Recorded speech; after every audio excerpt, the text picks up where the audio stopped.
नमस्कार। आप देख रहे हैं आपके साथ मेरी बात और मैं हूं प्रिय रंजन भारती।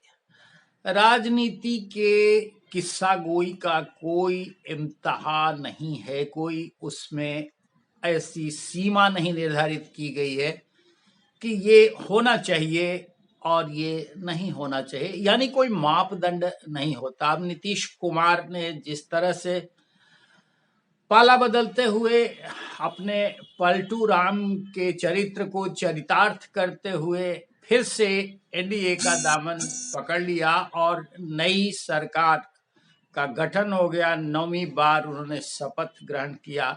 अब पटरी पर आ जाने के बाद उनके तेवर तल्ख हैं और वो आरजेडी के नेताओं और विधायकों, विधान पार्षदों को धमकियां तक देते हुए नजर आ रहे हैं। उनकी अपनी शैली है, लेकिन वो अब कहीं ज्यादा आक्रामकता दिखाने के आतुर दिख रहे हैं।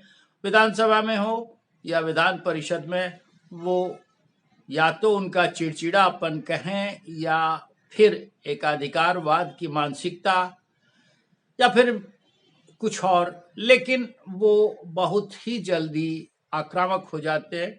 अब बात थोड़ी दूसरी निकल के आ रही है। जिस तरह से विधानसभा में सत्ता पक्ष के विश्वास प्रस्ताव पर, यानी नीतीश कुमार की सरकार के विश्वास प्रस्ताव पर तेजस्वी यादव ने बड़ी मर्यादित और शालीनता के साथ तल्ख टिप्पणियां की, लेकिन उन्होंने सब कुछ कह दिया और सारे किलेबंदी को ढा दिया। अब उनके पिता यानी राजद सुप्रीमो लालू यादव ने शुभकामनाएं दी और साथ साथ कहा कि नीतीश कुमार के लिए दरवाजे हमेशा के लिए खुले हुए हैं। ये बात ऐसे वैसे नहीं कही उन्होंने। मीडिया कर्मियों के साथ बातचीत में उनसे पूछा गया था कि आपने नीतीश कुमार को शुभकामनाएं दी, उनसे भेंट हुई। वो बता गए कि ये इत्तफाकन हुआ, वो सीढ़ियों पर चढ़ रहे थे विधानसभा जाने के लिए और नीतीश कुमार उतर रहे थे, सामने टकराहट हुई तो शुभकामनाएं दी।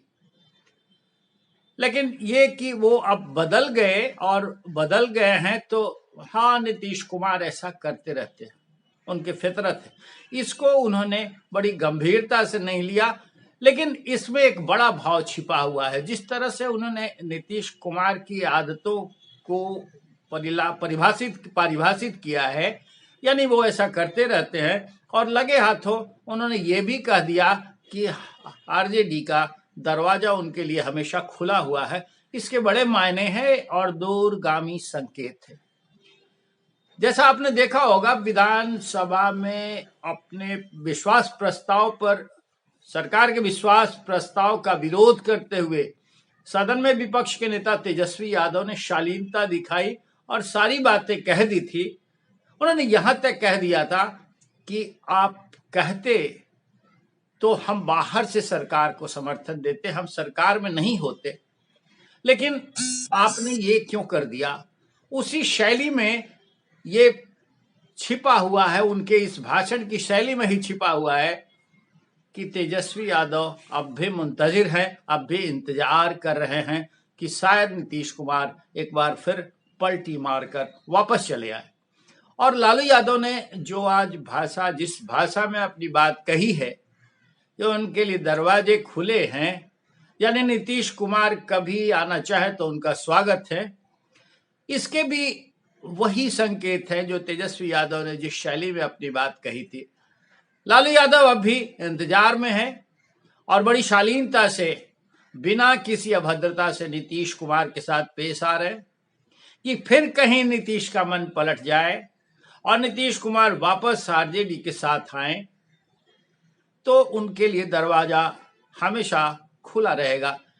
आपको पता है कि केंद्रीय गृह मंत्री अमित शाह ने एक रैली में ये बात कही थी कि नीतीश कुमार के लिए भाजपा के दरवाजे हमेशा के लिए बंद कर दिए गए हैं। लेकिन इसके बावजूद जब संभावनाएं बनती गईं और नीतीश कुमार के लिए दरवाजे खोल दिए गए, इसकी बड़ी चर्चा हुई और दूर तक बात ये चर्चा में रही कि नीतीश कुमार के लिए बंद दरवाजे भाजपा ने जब खोल सकती है, तो उसी शैली में लालू यादव ने पलटवार करते हुए ये कहा है कि हमारे दरवाजे हमेशा के लिए खुले हैं नीतीश कुमार के लिए।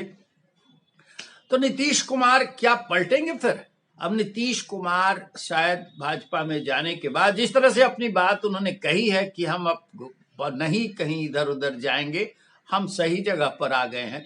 जदयू के नेताओं का और जदयू के मंत्रियों विधायकों का कहना है कि ये स्वाभाविक संगठन है।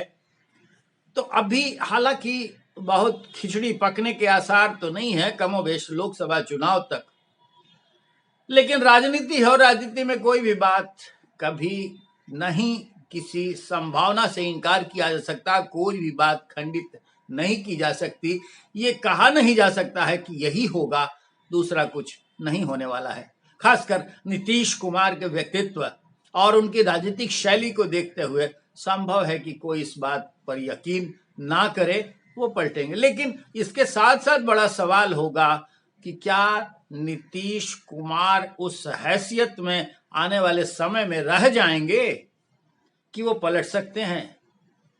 मेरी निगाह में ऐसा नहीं होगा, इसलिए कि नीतीश कुमार की हैसियत और नीतीश कुमार का बल कितना है, ये इस बार सरकार के बहुमत परीक्षण के समय विधानसभा अध्यक्ष अवध बिहारी चौधरी के खिलाफ अविश्वास प्रस्ताव के दौरान समझ में आ गया था, क्योंकि ये बात खुलकर आ गई है कि अगर भारतीय जनता पार्टी के मंत्री और भारतीय जनता पार्टी की टीम नहीं लगी होती तो नीतीश सरकार के बहुमत का आंकड़ा यहां तक नहीं पहुंच पाता, क्योंकि बहुतेरे जो कई विधायक इनके पाला बदलने के लिए अपने इंतजाम कर चुके थे और वो पहुंचने वाले नहीं थे, लेकिन उनकी घेरेबंदी की गई और सरकार के सहयोगी मंत्रियों ने, सरकार में शामिल मंत्रियों ने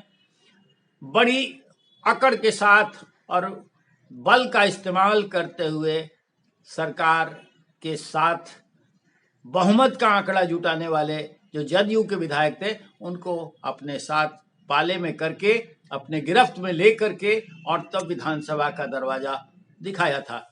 ऐसी सूरत जब नीतीश कुमार की हो सकती है, उनकी सरकार की, कि वो उनके लिए बहुमत का आंकड़ा जुटा पाना कठिन हो, तो आप मान लीजिए कि उनके लिए भविष्य में बहुत बड़ा संकट खड़ा हो जाएगा जब वो फिर से पाला बदलने की सोचेंगे। क्योंकि पाला बदलने के साथ साथ उन्हें अपने टीम की सुरक्षा का भी इंतजाम करना होगा। ये टीम यानी उनके विधायक दल में, उनके संसदीय दल में कभी भी टूट फूट हो सकती है। और जैसा मैंने आपसे पहले भी चर्चा में इस बात को शामिल किया है कि नीतीश कुमार के साथ रहे विधायक टूटने के लिए तैयार बैठे थे और ललन सिंह जो पूर्व में राष्ट्रीय अध्यक्ष रह चुके हैं, इसके इंतजाम करता थे। जिस तरह से उनको हटाकर नीतीश कुमार ने सारे अधिकार अपने हाथ में ले लिए थे, वो इसी पटकथा का एक कड़ी के रूप में देखा जाना चाहिए। लेकिन अब परिस्थितियां बदल चुकी हैं। आने वाले दिनों में लोकसभा चुनाव है और इसकी तैयारी है।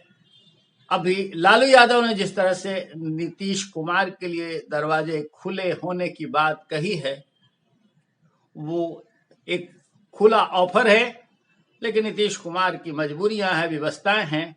वो अभी तो इधर आए हैं और अभी तुरंत जाने का मन मिजाज शायद वो बना पाए, और परिस्थितियां भी उनके अनुरूप अब नहीं ढलने वाली। जिस तरह से उनकी भाषा दिख रही है, जिस तरह से वो बयान दे रहे हैं, वो इतना भर काफी है और उनके कड़े तेवर से भी इस बात का अंदाजा लग जाता है। लेकिन लालू यादव पाशा फेंक रहे हैं और उनके पाशे में गंभीर सियासत है।